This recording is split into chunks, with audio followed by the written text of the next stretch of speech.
Hidden deep in California's harsh desert, far from modern conveniences and government control, there is a place like no other, Slab City. Known as the last free place in America, it is home to a unique mix of people, including wanderers, artists, outcasts, homeless individuals, and rebels looking to escape society's rules. There are no police, no government regulations, and no rent, just a self-reliant community built on creativity, survival, and a desire for freedom. But is it a utopia of absolute liberty, or does its lawlessness come at a price? Slab City's origins trace back to World War II when the U.S. Marine Corps built a training base in the California desert near San Diego. Named Camp Dunlap, it served as a field and anti-aircraft artillery training site from 1942 until its closure in 1956. Once the military abandoned the base, all that remained were the large concrete slabs that had supported its buildings. Over time, the site attracted a variety of people, initially veterans who had served at the base and later, drifters, RV travelers, and those seeking a place to live freely.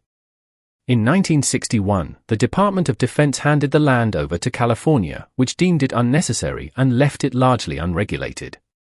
By the 1980s, Slab City had gained attention, especially among RV enthusiasts looking for free camping. The community grew rapidly, and today, it remains a refuge for those who prefer an alternative way of life. One of Slab City's most famous landmarks is Salvation Mountain, a massive, colorful art installation created by Leonard Knight. Built over nearly 30 years using adobe, paint, and salvaged materials, it became a symbol of creativity and spiritual devotion. The mountain and Slab City itself gained wider recognition after being featured in the 2007 film Into the Wild. Beyond Salvation Mountain, the community thrives on art, music, and self-expression. Musicians, sculptors, and painters contribute to an ever-changing landscape of creativity, often repurposing discarded items into works of art.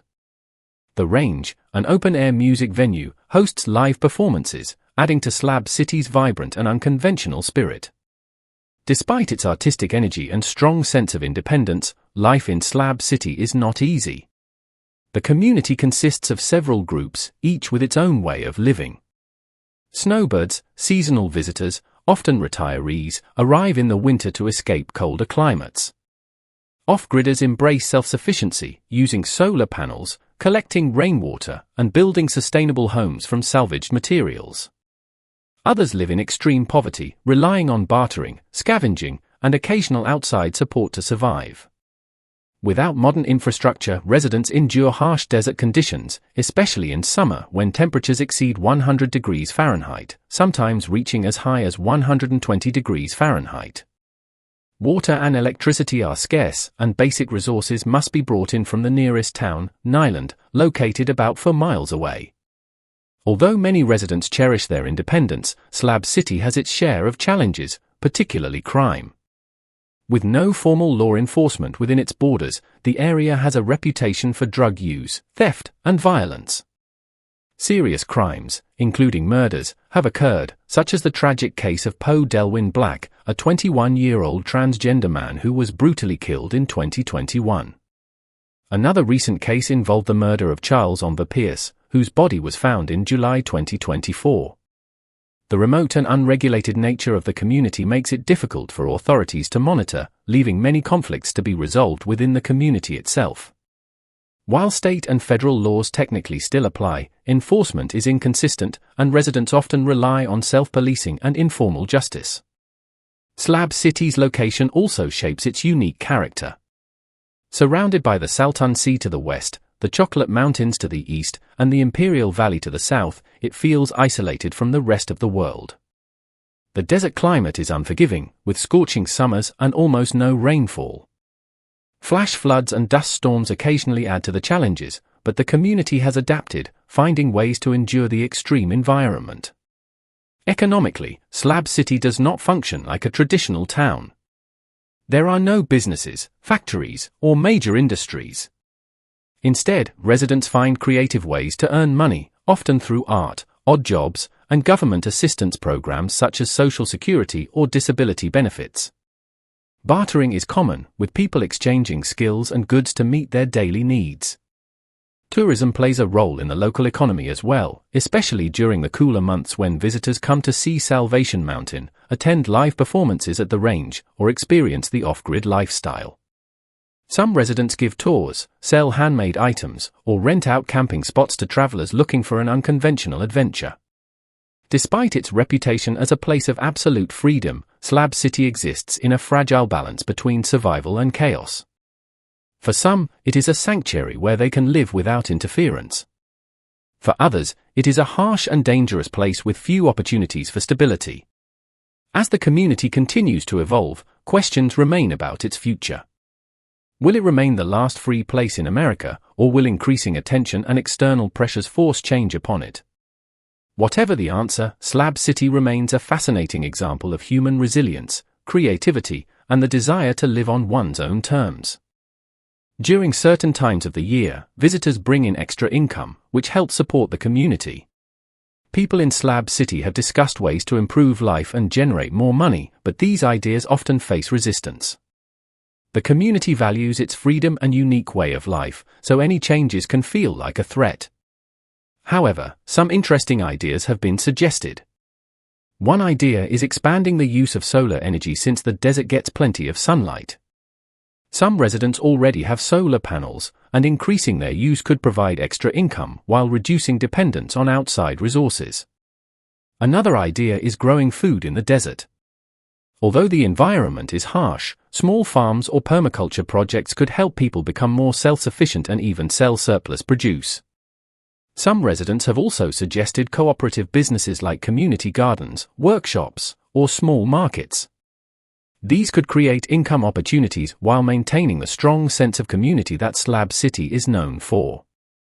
Getting healthcare in Slab City is difficult because of its remote location and lack of basic facilities. There are no hospitals or clinics, so when someone gets sick or injured, they must travel to towns like Niland or Brawley. For those without a working vehicle, this can be a major challenge.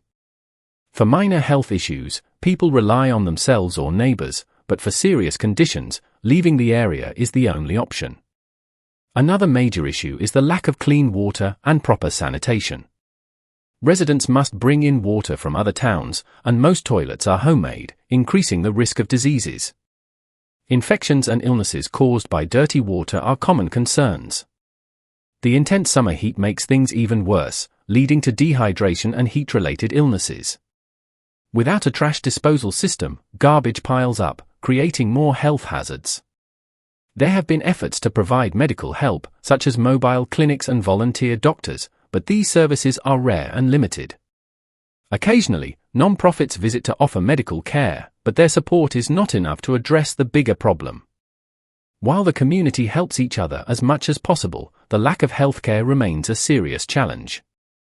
Education is also a struggle in Slab City since there are no schools or learning centers. Families with children or anyone who wants to continue learning face difficulties. Most parents teach their kids at home or rely on informal education. Sometimes, community members share knowledge and resources, making learning more flexible, but there is no official curriculum or enough supplies. For adults, education focuses on practical survival skills. People teach each other through workshops, group lessons, or hands-on learning. Common topics include setting up solar panels, collecting water, and sustainable living. However, limited access to books, the internet, or trained teachers makes it harder to gain new skills. One possible solution is creating a community learning center or library, which could provide books, learning materials, and internet access. It could also serve as a space for workshops and skill-sharing events. If outside organizations or volunteers got involved, they could bring more resources and expertise. Mobile libraries, internet stations, or visiting teachers could also help improve education opportunities. Slab City has a unique culture and traditions that set it apart from other places. One of the most famous landmarks is Salvation Mountain. Located near California State Route 111, this colorful hill stands about 50 feet tall and is covered in layers of paint, concrete, and adobe, with Bible verses painted all over. It was created by Leonard Knight, a Slab City resident, and took him nearly 20 years to complete. In 2002, Salvation Mountain was recognized as a national folk art treasure. Interestingly, the current version is the second one built on the site. The original, started in 1984, collapsed in 1989 due to weak materials. Knight then rebuilt it using adobe mixed with straw for better stability. He passed away in 2014, but his creation remains an iconic symbol of Slab City. Another unique place in Slab City is East Jesus, an experimental art installation and living space. The name has no religious meaning, it's just an expression for a place in the middle of nowhere. In 2007, Charlie Russell left his tech job and moved to a junk-filled field, where he surrounded his 2 cars with sculptures, eventually naming the site East Jesus. After his passing in 2011, the Chasteris Foundation, a non-profit group, took over the project and continued adding new artwork. East Jesus is known for its ever-changing art, including live performances, music, photography, and especially sculptures. The harsh desert conditions cause the artwork to decay over time, making it a constantly evolving display. One volunteer described East Jesus and Slab City as a whole as having a salvage punk attitude, where art and structures are always shifting due to extreme weather and the many artists who contribute to the space. Another well-known attraction is The Range, an open-air nightclub with a stage, lights, amplifiers, and speakers. The seating consists of old couches and chairs. Every Saturday evening, locals and visitors gather for a talent show where anyone can perform, not just musicians. The venue is run by William Ammon, also known as Builder Bill, a longtime resident of Slab City. His wife, Robin Ammon, collected old prom dresses for residents to wear on special prom nights, since many never had the chance to attend one when they were younger. Despite its vibrant community events, Slab City is not the safest place to live, and security remains a concern. The future of Slab City is uncertain, with many discussions about what might happen next. One major issue is the potential sale of the land by the California State Lands Commission. The state owns the land, and any money from selling it is supposed to go toward the California State Teachers' Retirement System. If the land is sold, it could change Slab City completely, which worries many residents. To prevent this, some community members formed the Slab City Community Group Incorporated to explore the possibility of buying the land themselves. There are also efforts to improve living conditions, particularly through renewable energy. Since the desert receives plenty of sunlight, expanding solar power could provide more reliable electricity and reduce dependence on external resources. Some residents already use solar panels, and a larger system could improve life for the entire community. Another pressing issue is waste management. With no official trash collection, garbage builds up, and abandoned vehicles litter the area. Some residents have taken the initiative to clean up and encourage recycling, but a more organized waste management system would make a big difference in both environmental protection and public health. Slab City has attracted media attention, with various news outlets offering different perspectives on its way of life and struggles. The New York Times has explored topics like the community's self-made social structures, its rejection of government rules, and the deep poverty among residents. Articles also highlight how living off the grid defines the culture of Slab City. The Los Angeles Times has covered similar issues, focusing on the contrast between seasonal visitors, known as snowbirds, and permanent residents. The paper discusses gender roles, the appeal of a lawless lifestyle, and the difficulties of accessing basic necessities like clean water and healthcare. Anthropologists have studied Slab City as well, noting that while it rejects traditional systems, a social hierarchy still exists. They also point out that snowbirds play a key role in keeping the local economy afloat. Media coverage often highlights these contradictions, how Slab City offers both freedom and hardship. Several documentaries have also been made about the community. The Last Free Place in America, produced by Vice, follows different Slab City residents and shows the highs and lows of their daily lives. It touches on the lack of basic services, extreme weather, and the strong sense of belonging among residents.